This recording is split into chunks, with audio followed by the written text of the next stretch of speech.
Foundations of Amateur Radio. One of the oldest means of electronic messaging is Morse code. Developed by Alfred Vail and Samuel Morse and sent for the first time on the 24th of May 1844, Morse code changed the way we communicate. For nearly a century it was required to become a licensed radio amateur, until in 2003 the International Telecommunications Union, or ITU, left it to the discretion of individual countries to decide if a budding amateur needed to demonstrate their ability to send and receive in Morse. With that decision, many thought that the end of Morse code was only a matter of time. They were wrong. Turns out that the use and progress of Morse code continues at a surprising rate. Searching for scholarly articles on the subject, you'll discover that it's used for communication by quadriplegics, for information exchange between IoT or Internet of Things devices, as a way to secure information combining DNA and Morse code, as a method for gesture recognition, as a research tool for psychologists interested in learning methodologies, for training neural nets, for REM sleep research, and plenty more. Learning the code is an activity that sparks joy, or dread, depending on whom you ask. For me, it's been a decade of anticipation with little to show for it.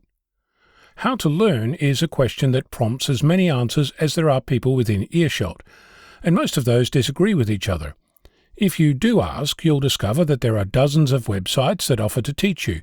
Podcasts and audio files, bits of paper, buzzers, software and video, images and cheat sheets, the list is endless.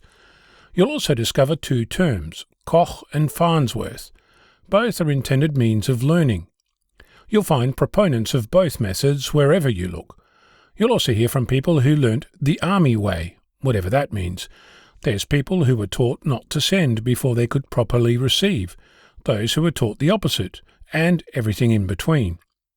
There's discussion on the topic, heated even, but very little in the way of actual hard data. There's some research. In 1990, the Keller method from World War II was explored. The method involves playing a Morse letter followed by a gap where the student is expected to write the letter, followed by a voice prompt of the letter. Interesting, were it not for the fact that it looked at 9 students and only at their ability to master the alphabet. In 1960, 310 airmen were subjected to 14 tests to determine their ability to learn Morse. No idea what the research outcomes were, since the Journal of Applied Psychology doesn't appear to share their research unless you pay for it.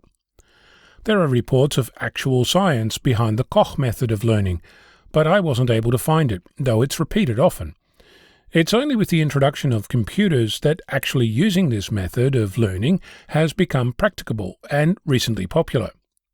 As you might know, I've been attempting to learn Morse code for a while now. I've tried many different things, including Farnsworth, Koch, and others. I publish versions of my podcast as Morse code audio only. They're published every week, and there are a few people who listen. I also attempted to make stereo audio files with a computer-generated voice in one ear and a Morse word in the other. I generated flashcards, I tried learning the code as dits and das, but in the end nothing really worked for me. About a month ago, I came across a video on YouTube by Electronic Notes. It contained the Morse alphabet as audio and flashed the letter visually on the screen whilst the audio was playing. There's also a video with numbers and a combination of the two.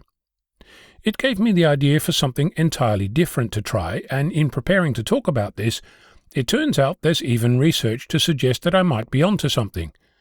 I discovered that in 1994, 60 healthy people were tested to determine if learning Morse code in a rehabilitation setting was best achieved using visual, auditory, or a combination of both. The research conclusion was that the combination works best. My idea is a video that shows an individual word whilst Morse code for that word is heard. There's no dits and das on the screen, just the word, written in English, and the Morse code for that word. The speed is 25 words per minute, or WPM, and it's played with a side tone of 600 Hz. Each video is an entire podcast, lasts about 30 minutes and plays at full speed. I'm already beginning to notice that some words sound like a sound blob in much the same way as when I learnt a new language, so I'm hopeful that this will finally get me on my way. It's early days and the video channel is an experiment, so please comment to share your thoughts on the experience.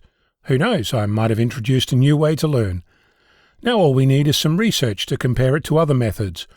Koch, Keller, Farnsworth and Ono. Hi. You'll be able to find this article on YouTube too. Morse is dead. Long live Morse. I'm Ono, Victor Kilo 6, Foxtrot Lima, Alpha Bravo.